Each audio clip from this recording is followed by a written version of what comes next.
ამ დაბზარული ფასადების, ჩამონგრეული აივნებისა და უკვე გაფუჭებული ვიტრაჟების მიღმა თბილისის სამხატვრო აკადემია. ის უმაღლესი საგანმანათლებლო უწყება, რომელმაც ძალიან ბევრი ცნობილი ქართველი ფერმწერი, გრაფიკოსი თუ მოქანდაკე აღზარდა. თუმცა თბილისის სამხატვრო აკადემია მარტო უმაღლესი სასწავლებელი არ არის. ის განსაკუთრებული სამყაროა, რომელსაც აი ეს შენობა ქმნის. ეს შენობა თავიდან სასახლეთ იყო ჩაფიქრებული 1902 წელს მისი ფასადები ცნობილმა ქართველმა არქიტექტორმა სვიმონ კლდიაშვილმა გადააკეთა ბაროკოს სტილში. მას შემდეგ ამ ფასადებზე ულამაზესად დაწერწი გირლანდები, ადამიანთა სახეები და ქანდაკებები გაჩნდა. თუმცა ყველაზე მნიშვნელოვანი ამ შენობაში შიგნითაა ის შთამბეჭდავი სარკეებიანი დარბაზები, რომლებიც თბილისის სამხატვრო აკადემიას თბილისში არსებული ყველა სხვა შენობისაგან გამოარჩევს და მსოფლიო კულტურული მემკვიდრეობის ნაწილს ხდის. ჩვენ ამ შენობის თავგადასავალზე და მისი საგანძურის დღევანდელ მდგომარეობაზე მოგიყვებით.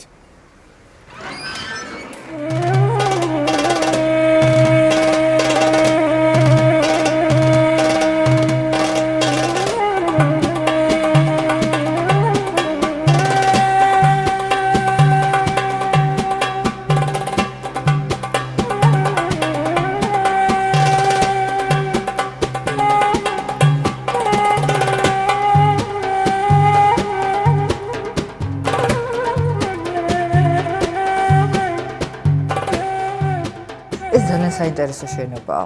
ერთ-ერთი ყველაზე დიდი და საინტერესო ისტორიის მქონე თბილისში. ის არის აგებული მე-19 საუკუნის შუა ხანებში, უფრო მეორე ნახევრისკენ და ის ეკუთვნოდა ძალიან მდიდარ სოვდაგარს, ვაჭარს, არშაკუნის ოჯახის წარმომადგენელი იყო ის. ეს არის ჩაფიქრებული როგორც სასახლე და დროთა განმავლობაში შემდეგ ასევე ხელიდან ხელში გადადიოდა და მდიდარ ადამიანებს ეკუთვნოდა. აქ საინტერესო არის ის, რომ ამ შენობის ინტერიერი გაკეთებული არის ყაჯარი ოსტატების მიერ. ეს ოსტატები როგორც ჩანს მოიწვიეს, სპეციალურად ჩამოიყვანეს საქართველოში. თავისი ინტერიერის შემკულობის სიმდიდრით და ოსტატობით ეს შენობა არ ჩამოუვარდება ირანში არსებულ მდიდრულ სასახლეებს და ეს არ არის მხოლოდ ქართველების, ქართველ ხელოვნებაცოდნეების შეფასება, ამას ამბობენ თვით ირანელი რესტავრატორები.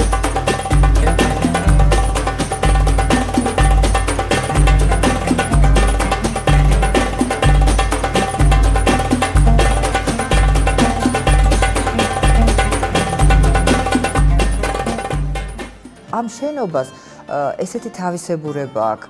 ჩემი აზრით, აქ ზუსტად ისევე ჰარმონიულად თანაარსებობს დასავლეთი აღმოსავლეთთან, როგორც საზოგადოდ თბილისისთვის არის ეს დამახასიათებელი. აი თუ მიაქცევთ ყურადღებას, შიდა დარბაზები, ჩვენ ასე ვეძახით ამ დარბაზებს, სარკეებიანი დარბაზები, არის აღმოსავლური სამყარო, რაღაც აღმოსავლური ზღაპარი, მაგრამ ფასადი ამ შენობის არის ესეთი ძალიან წყნარი ევროპული კლასიცისტური ფასადი. აი ეს ორგვარობა, ორბუნებიანობა, მგონია რომ პირდაპირ სავიზიტო ბარათად შეიძლება გამოდგეს თბილისის, იმიტომ რომ ძალიან კარგად ვიცით, რომ ადრეც და ეხლაც თუ კი რამე იზიდავს, თქვათ, ოდნავ მაინც განათლებულ უცხოელ საქართველოში, სწორედ აი ამ დასავლეთის და აღმოსავლეთის ჰარმონიული თანაარსებობა, ეს ორი საწყისი, დაპირისპირებული საწყისები არ არის, ეს არის ის ორი კულტურული, ასე ვთქვათ, ამოსავალი წერტილი, რომელიც ავსებს ერთმანეთს და ძალიან უხდება ერთმანეთს. სხვა შორის ჩვენ გვაქვს შემორჩენილი, არასუმთლად თავდაპირველი, მაგრამ სადღაც საუკუნის მიჯნაზე ამ დარბაზების ინტერიერის ფოტოები. და ძალიან კარგად ერთხელ ქონდა კიდეც გამოფენა, ძალიან კარგად ჩანს როგორ მდიდრულად და სხვათა შორის ევროპულადაც იყო მოწყობილი ეს დარბაზები, როგორი ავეჯი იდგა, როგორი ნოხები იყო გაფენილი. საუკუნის დასაწყისში 20-იან წლებში მომწიფდა მერე იმის აუცილებლობა, რომ გახსნილიყო უკვე სახელმწიფო უმაღლესი სასწავლებელი. ქართველმა საზოგადოებამ გააცნობიერა, რომ საჭირო იყო უმაღლესი სამხატვრო საგანმანათლებლო ინსტიტუციის ჩამოყალიბება. ამას დაერთო ის, რომ დიმიტრი შევარდნაძის მიერ 1916 წელს დაარსებული ქართულ ხელოვანთა საზოგადოება ძალიან აქტიურად ჩაერთო ამ საქმეში და უკვე 1922 წლის 8 მარტს გაიხსნა სამხატვრო აკადემია, სადაც განაგებდა აკადემიას პროფესორთა საბჭო, მათ განათლება მიღებული ჰქონდათ რუსეთში და დასავლეთ ევროპის ქვეყნებში. ამ საბჭოს შემადგენლობაში შედიოდნენ მოსე თოიძე, გიგო გაბაშვილი, იაკობ ნიკოლაძე, ჰენრიკ გრინევსკი, ევგენი ლანსერე, რიშე თათევოსიანი, არქიტექტორები კალგინი, სევეროვი და რაც მთავარია, ზუსტად 1922 წლის 8 მარტს შედგა საზეიმო საბჭოს ხდომა, სადაც აირჩიეს ხელოვნებათმცოდნეობის ფუძემდებელი გიორგი ჩუბინაშვილი, რომელიც იყო პირველი რექტორი. თუ დღეს ჩვენ აკადემია გვაქვს, პირადად აპოლონ ქუთათელაძის დამსახურება თუ კი შევინარჩუნეთ. როდესაც სახელმწიფო სათავეში მოვიდა ხრუშჩოვი და მოიკითხა მაშინ კულტურის მინისტრი იყო ფურცევა თუ არ ვცდები და მოიკითხა სამხატვრო აკადემიების შესახებ და აღმოჩნდა რომ მოსკოვში არ არსებობს სამხატვრო აკადემია. იმის მაგერად რომ მოსკოვში დაიარსებინა, გადაწყვიტა რომ გაეუქმებინა ეს აკადემიები სხვაგან. და როდესაც მოვიდა ეს ინფორმაცია თბილისშიც, საკმაოდ წარმომადგენლობითი დელეგაცია ჩავიდა ბატონი აპოლონის ხელმძღვანელობით, უჩა ჯაფარიძე, შუთა მიქატაძე, სერგო კობულაძე, ეს მთელი ეს პროფესურა.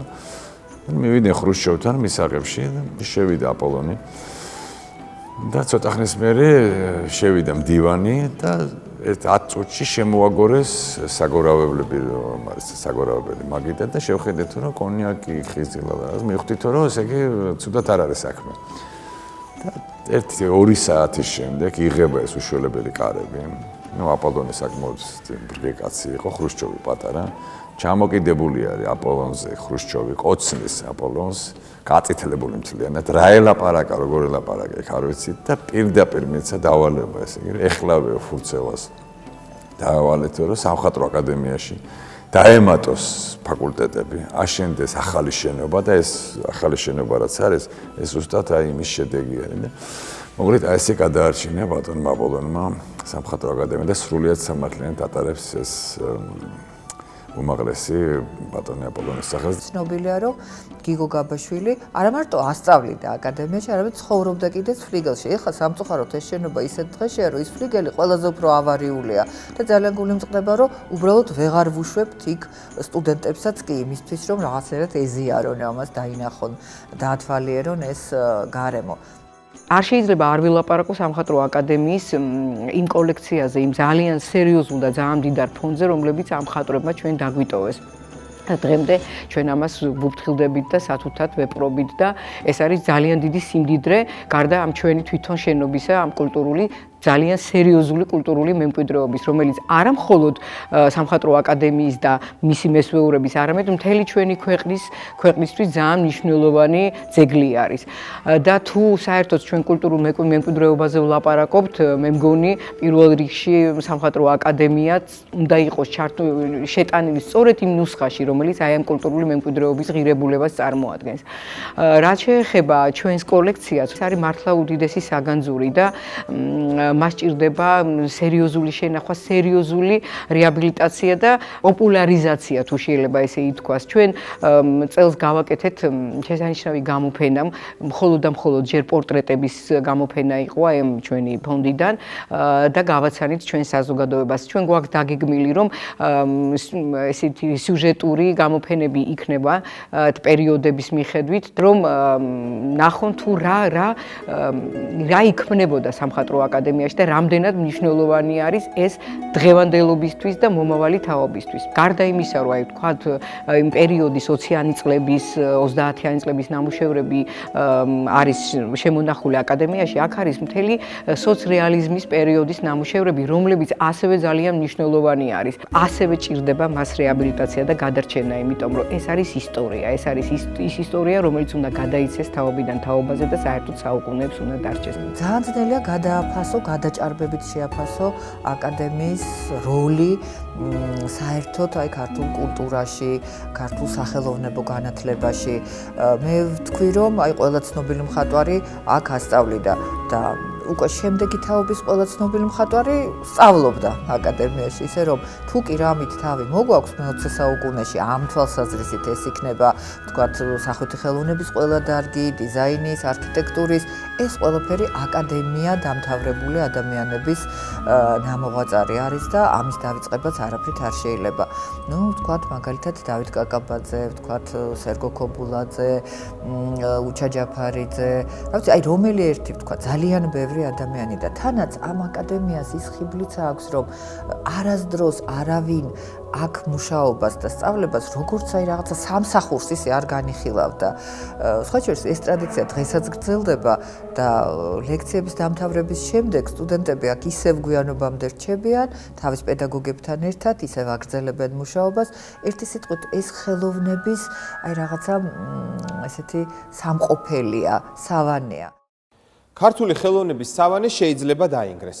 არ ჩათვალოთ, რომ ეს ფრაზა გადაჭარბებულია. შენობა იმდენად მძიმე მდგომარეობაშია, რომ აქ თანამშრომლები ყოველდღიურად იატაკზე ჩამოყრილ მოხატულობის ფრაგმენტებს, სარკეების ნაწილებს და დალეწილ ორნამენტებს აგროვებენ. აქ კარგად მოსჩანს ზოგან როგორ მოსცილდა კედლებს მოხატულობა და როგორ დაიბზარა მზიდი კონსტრუქციები. ამდენად თბილისის სამხატვრო აკადემია გადარჩენას ითხოვს. მისი შველა კი მსოფლიო მემკვიდრეობის გამორჩეული ნიმუშის და ბრწყინვალე ხელოვნების ძეგლის შენარჩუნებას ნიშნავს. ბაჭოს ერთი საინტერესო დეტალიც არის, როდესაც რამდენიმე წლის წინ გადავწყვიტეთ რაღაცა ამაღლა გვეთქვა იმის შესახებ, რომ შენობა ავარიულია და რაღაცნაირად მოეხედათ ამ შენობისთვის, არქივებიდან ამოვიღეთ გიორგის წერილები და უნდა გითხრათ, რომ უკვე 20-იან წლებში შენობა ისეთ მდგომარეობაში იყო, რომ ის წერდა მთავრობას წერილზე აგზავნიდა და ეს იყო აი პირდაპირ სოლს გვიშველეთ ავარიულ მდგომარეობაში არ და აი წარმოგიდგენთ 20-იან წლებში მე-20 საუკუნის რომ უკვე ავარიული იყო შენობა, დღეს ის როგორ მდგომარეობაში არის.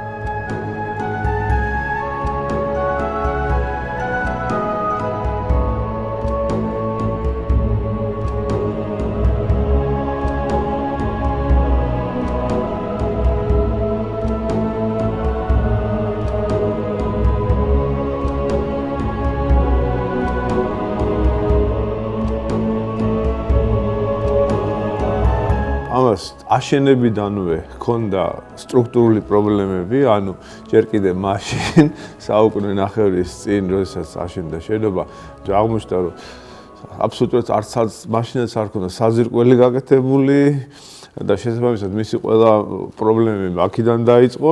შემდგომ ეს შენობა გადაკეთდა ჩვენი ძალიან ცნობილი არქიტექტორის სიმონ კლდიაშვილის მიერ, ფასადი შეეცვალა ნახევარ შენობას. მაგრამ სტრუქტურული პრობლემები არც მაშინ არ მოგვარებულა და დღეს ეს მდგომარეობა მოგეხსენება ძალზე დამძიმდა და სასწრაფო ჩარევას მოითხოვს, ანუ ჩვენ ყაჯარელი ოსტატების მიერ შექმნილ ამ უნიკალურ ინტერიერებს დავკარგავთ, თუ არ მოვახდენთ შენობის სრულ კონსოლიდაციას საინჟინრო თვალსაზრისით. როცა დამთავრდება ეს კონსოლიდაცია, სახურავი შეიცვლება, მოწესრიგდება ყველაფერი, მერე არის შესაძლებელი უკვე ინტერიერის რეაბილიტაციაზე საუბარი.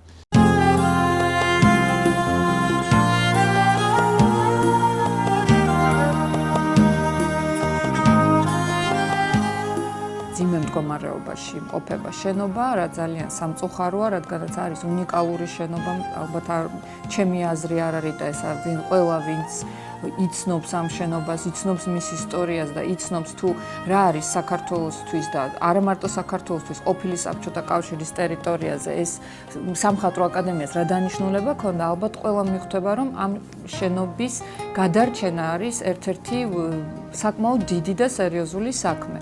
ძალიან შრომატევადია, ძალიან რთულია, მაგრამ მარტივად არაფერი არ გამოდის და რა თქმა უნდა, მთავარი მიზანი ის არის, რომ ეს შენობა შევინარჩუნოთ, მივცეთ უფრო ის პირვანდელი სახე და ალბათ იქნება ეს ერთ-ერთი მთავარი ჩემი ცხოვრების, ესე ვთქვათ, ძალიან დიდი მიღწევა, თუ შევძლებ, რომ ეს აკადემია ისეთ მდგომარეობაში, როგორც ეკუთვნის, გადავცე ქვეყანას.